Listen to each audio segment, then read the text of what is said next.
Bonjour, c'est Cryptolyse. On va parler aujourd'hui de Avax, la crypto-monnaie de la blockchain Avalanche. Alors je vous en parle depuis un certain temps. Avalanche, grosse blockchain qui est spécialisée principalement en notion d'interopérabilité flexible. Si je pourrais le formuler de cette façon-là, c'est une layer 0 qui a pour vocation d'offrir un framework d'interconnexion et de haute flexibilité à l'ensemble des blockchains qui s'interfacent à Avalanche. Et justement, on a un écosystème qui est très fort, et c'est justement une des forces d'Avalanche, c'est qu'on se développe très vite. Il y a beaucoup d'incentives, c'est une blockchain qui est tournée vraiment vers la finance, avec beaucoup d'incentives qui sont mises à disposition pour dynamiser tout simplement l'ensemble de l'écosystème.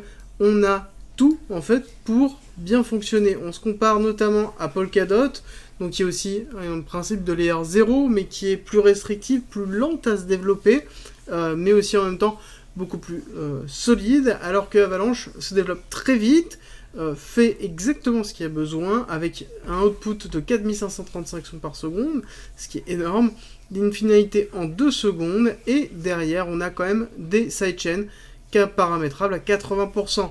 Parce que oui, tout simplement Avalanche propose des sidechains, c'est-à-dire des possibilités de construire des chaînes entières sur Avalanche, sur lequel après on peut avoir un ensemble de chaînes rattachées dessus.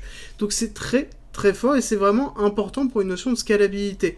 D'accord ? Parce que tout simplement, un réseau de ce style-là doit avoir la possibilité de greffer des branches et des branches pour pouvoir continuer à garder sa scalabilité tout en gardant cette notion de layer 0, d'offrir un environnement de développement pour les développeurs suffisamment confortable et accessible pour pouvoir attirer tout simplement et faire grossir l'écosystème, et à côté avoir justement des réponses réelles à l'interopérabilité et à tout ce qui est justement interconnexion, gestion de tout ce qui est autour de la blockchain, donc la phase de sécurité, la scalabilité, la gestion de l'interopérabilité, les faibles coûts, la transaction, la vitesse de transaction, et bien évidemment la notion de consensus. Leur consensus est vraiment particulier, c'est Snowman, il est vraiment très très intéressant de voir comment il est effectué, c'est un peu comme le principe d'une rumeur qui se répand dans une pièce. C'est vraiment très intéressant de voir comment ils ont construit ce consensus, et c'est une des raisons pour lesquelles Avalanche fonctionne aussi bien à l'heure actuelle. Alors, on continue avec beaucoup de choses, il y a énormément d'événements qui se passent autour d'Avalanche, avec notamment l'arrivée de Terra avec l'UST, il y a OneInch qui arrive, il y a Celsius qui arrive, il y a beaucoup de gros acteurs qui sont en train de se déployer sur Avalanche, et je pense que ce n'est pas fini, on va avoir un écosystème qui va continuer à croître. Pour moi, ça fait partie des projets phares de 2021 qui a vraiment explosé en 2021, et je pense que ce n'est pas terminé parce que tout simplement ils offrent une solution à beaucoup de maux de la problématique, enfin des problématiques, pardon, des blockchains.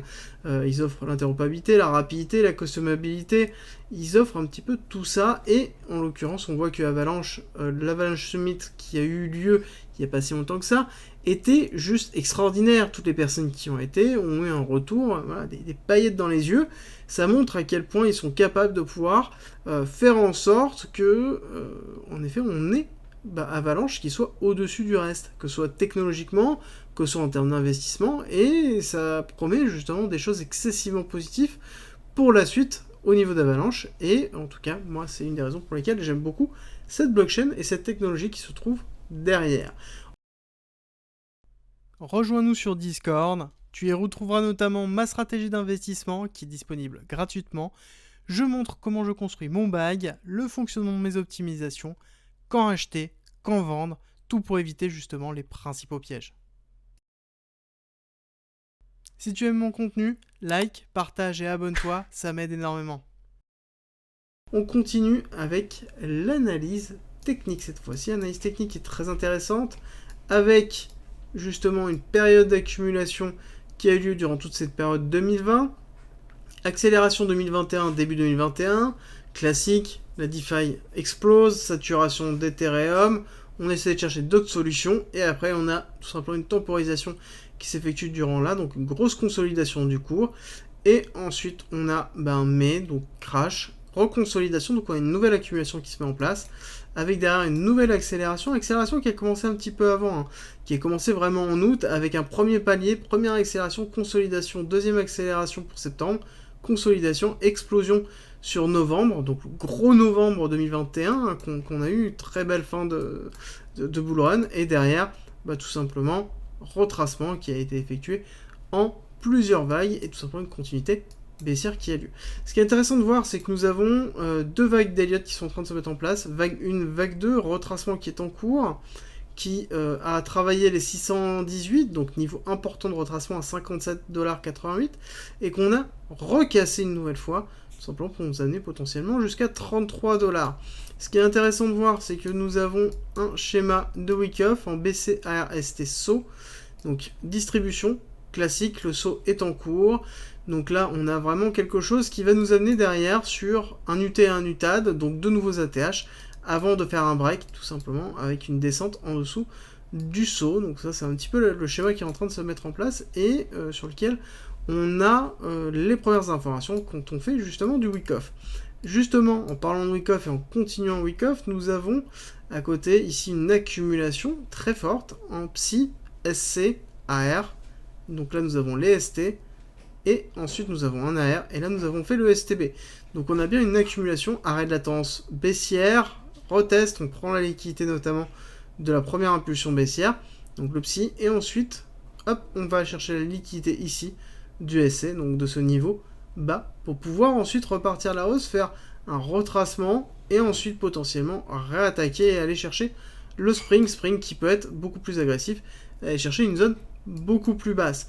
On a quand même bien cette indication du break-off structure qui a été fait ici, qui nous a validé notamment la distribution qui est en violet, BC, AR, ST, SO, UT, break-off structure, on casse en dessous le saut, elle est validée, il n'y a plus du TAN, et donc on a bien la chute de la distribution qui s'effectue avec la fin de la schématique qui va normalement nous amener, quand on regarde un petit peu les ratios, on a quand même un gros appel de prix à 37$, dans la zone 43, 37, 35, avec notamment un gros order block qui se trouve ici, entouré de deux liquidités, de trois niveaux importants de prolongation de Fibonacci sur cette impulsion baissière et cette première impulsion baissière.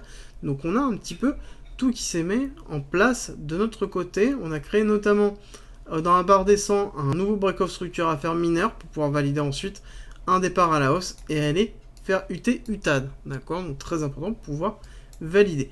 Donc une fois qu'on a terminé cette vague 2, où est-ce que ça va nous mener? C'est très important de le voir, parce que c'est important de pouvoir se projeter. Donc j'ai fait quelque chose qui est assez agressif en termes de retracement.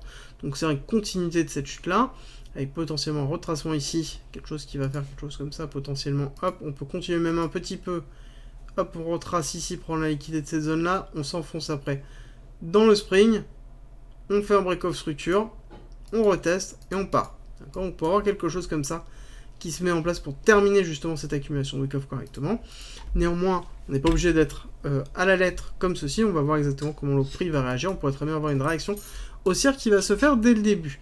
Néanmoins, cette réaction haussière, une fois qu'elle sera terminée, cette accumulation, on va aller chercher une troisième vague, donc troisième vague qui va se découper bien évidemment en 5 vagues, pardon, vague 1, vague 2, vague 3, vague 4, vague 5 d'Elliott, d'accord, tout simplement pour nous amener sur un potentiel ici objectif en 1,618 à 267, 267, donc très bel objectif pour Avalanche, et je pense que même on peut aller plus haut sur cette blockchain, parce qu'en l'occurrence on voit vraiment un écosystème qui est en train de croître, et ça me paraît tout à fait logique.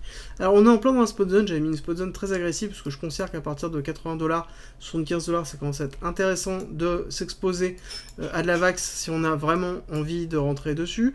Donc on peut avoir une exposition en DCA où on rentre doucement ici, par exemple avec 5-10%, ici on rajoute 10%, ici on rajoute 20%, 20 et ainsi de suite. Donc en fait, tout simplement, on lisse notre prix d'entrée au fur et à mesure en descendant pour avoir un PMA, un prix moyen d'achat qui va être le plus lissé possible pour pouvoir tout simplement avoir une meilleure performance par la suite.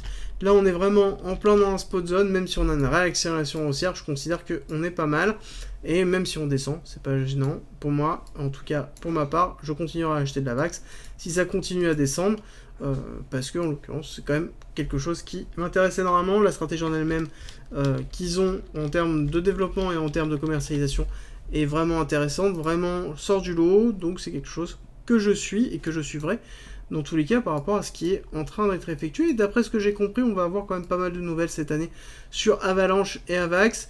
Je pense qu'à partir du moment où ils auront réglé leurs problématiques de filles sur la scalabilité, on aura vraiment quelque chose qui sera très performant par la suite et qui va, je pense, décoller plus haut que justement de cette vague 3.